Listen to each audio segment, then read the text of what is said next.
La vie est faite de normes. Shalom bien-aimés dans le Seigneur.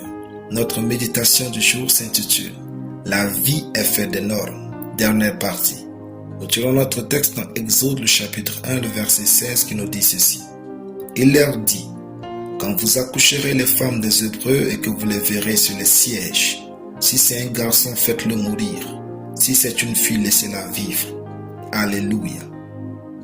Les normes sont les endroits des grands combats spirituels. Lorsque vous êtes combattu, ce n'est pas directement vous qu'on attaque, mais ce sont les normes qui sont manipulées contre vous. Souvenez-vous de Daniel et ses amis à Babylone.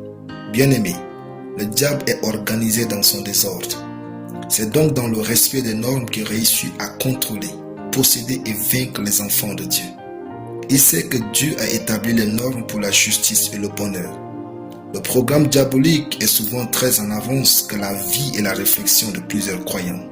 Dans notre verset, le diable, sachant 80 ans à l'avance que Moïse allait naître et libérer le peuple juif, a inspiré Pharaon pour tuer tous les mâles d'Égypte, pour ainsi tuer Moïse.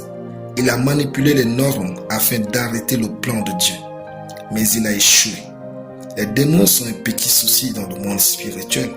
Les vrais combats spirituels sont dans les normes. Cherchez à connaître et à pratiquer les normes.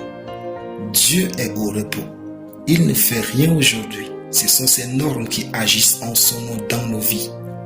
Voici donc quelques normes que vous devez appliquer. Les récompenses divines s'activeront naturellement et sans stress dans votre vie en retour. Jésus-Christ est la norme de Dieu pour aller au paradis. Le nom de Jésus est la norme pour être exaucé de Dieu, dominer les puissances des ténèbres. La repentance est la norme du pardon. La méditation de la parole de Dieu est la norme du renouvellement et du succès sans limite. Le travail est la norme de l'apport de valeur. La foi est la norme divine pour les miracles. L'excellence est la norme pour la promotion. L'humilité est la norme de l'élévation. Les sacrifices est la norme du progrès. Les offrandes sont les normes de la richesse. La connaissance est la norme du changement. La beauté et la propriété sont la norme du corps.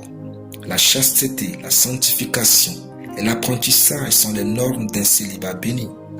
L'amour et la soumission sont les normes du mariage heureux. La participation est la norme de la réputation. Le calme est souvent la norme de la sagesse. Alléluia. Prions. Je déclare que je vis dans les normes de Dieu au nom de Jésus. Amen.